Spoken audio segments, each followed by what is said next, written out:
The unmistakable hiss of a hose, a sound I knew couldn't possibly belong to me, sliced through the tranquil morning air. I walked around the side of my lake cabin, coffee mug in hand, and saw it. No way, my jaw dropped. Was she actually doing this? A woman, an actual, bona fide HOA Karen in a floral print monstrosity and a sun hat the size of a satellite dish, had one end of a thick green hose buried in the crystal clear water of my private lake.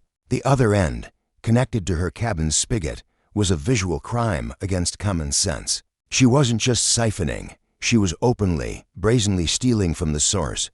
The audacity. It was breathtaking. "Can I help you?" I asked, my voice a flat line, a stark contrast to the boiling fury in my stomach. She flinched, startled. Then her face hardened into that all-too-familiar expression of entitled superiority. It was the look of someone who'd just discovered a loophole and was certain they'd won. "Oh, hello. Just borrowing some water. The association's been having issues with the main feed," she said, a saccharine smile on her lips that didn't reach her eyes. Her name was Barb, the self-proclaimed head of the Water and Grounds Committee, a title she wore like a crown of thorns and used as a bludgeon. "It's for my prize-winning petunias. You know, since the community's water pressure is so dreadfully low." I almost laughed. Dreadfully low pressure. A month ago, I'd been up all night with a spanner, balancing the entire pressure manifold for our lakeside network. It was a precise, meticulous job. It was my job. What she didn't know was that every single turn of every single valve in this entire, sprawling community was my design, my network, my project. And she was a fly in my ointment, a glitch in my system. My smile felt like something carved from granite. "I see. And you think siphoning directly from my lake is the solution?" Her smile didn't waver. "Well, the lake is part of the community, isn't it?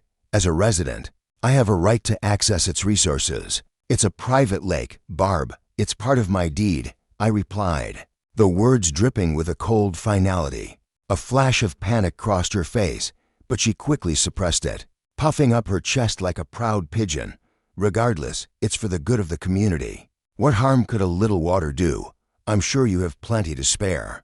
It's not like you're using it all." My jaw clenched. That phrase, the universal motto of the entitled. It's not about how much I have, Barb, it's about what you're doing. You're contaminating the system. Contaminating. She let out a scoff, a shrill little sound that grated on my ears. "Don't be ridiculous. I'm just getting water for my petunias. Are you seriously going to make a federal case out of this?" I felt a quiet click in my brain, a switch flipping. The game was over. She just didn't know it yet. I took out my phone and tapped a few buttons, a small, barely audible series of beeps echoing from the device. "The spigot at your cabin just went dry, Barb, and the ones at every other house on this side of the lake. In fact, all the water services to every home in our development, including my own, are currently off." Her smug expression vanished, replaced by pure, unadulterated shock. She looked at me, then at the still hissing hose.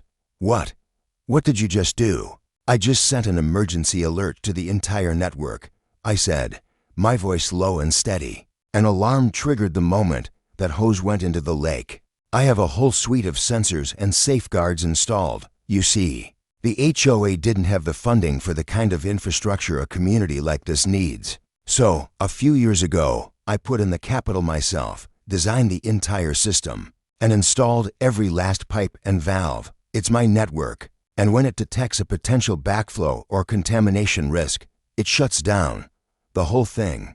The realization dawned on her, a slow, horrifying sunrise of understanding.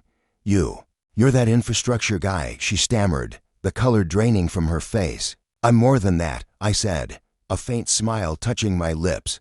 "I'm the one who monitors it. And your little petunia project just created a massive hazard. That water from your spigot, flowing backward, can introduce contaminants into the entire community's potable water supply." But I wasn't. "It's just lake water." She was visibly shaking now, the confident veneer crumbling. "Which, last I checked, isn't treated for human consumption." I shot back. The air was thick with the silent weight of her failure. Just then, an old woman with a cane, my neighbor Evelyn, shuffled out from behind the tree line. Her eyes, usually so gentle, were filled with a simmering anger. "You finally got her, didn't you, Alex?" she said, her voice a reedy whisper. "She's been doing this to my garden hose for years. Says the community water is too hard for her roses. Just attaches her hose to mine and drains my tank." The sound of Barb's defeated gasp was more satisfying than any victory cry. Her carefully constructed narrative of victimhood, of poor water pressure and delicate petunias, was disintegrating before her very eyes. Evelyn's revelation was the final, devastating blow. It wasn't about a simple act of siphoning for her flowers. It was a long-standing pattern of entitlement, a disregard for everyone else's resources. Barb opened her mouth, but no words came out. She just stood there, the hose dangling limply from her hand, a tableau of utter defeat.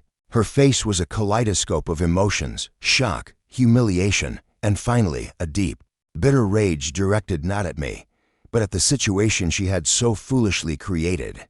The sound of my phone ringing saved her from having to speak.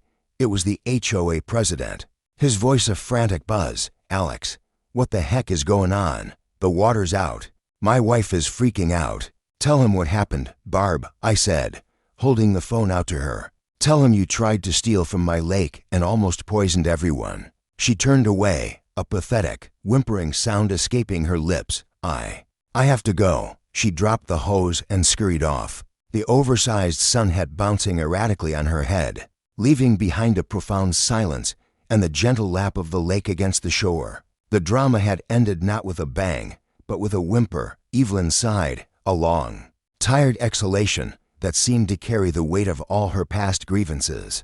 "I've seen a lot in this community, but I've never seen a reckoning quite so immediate."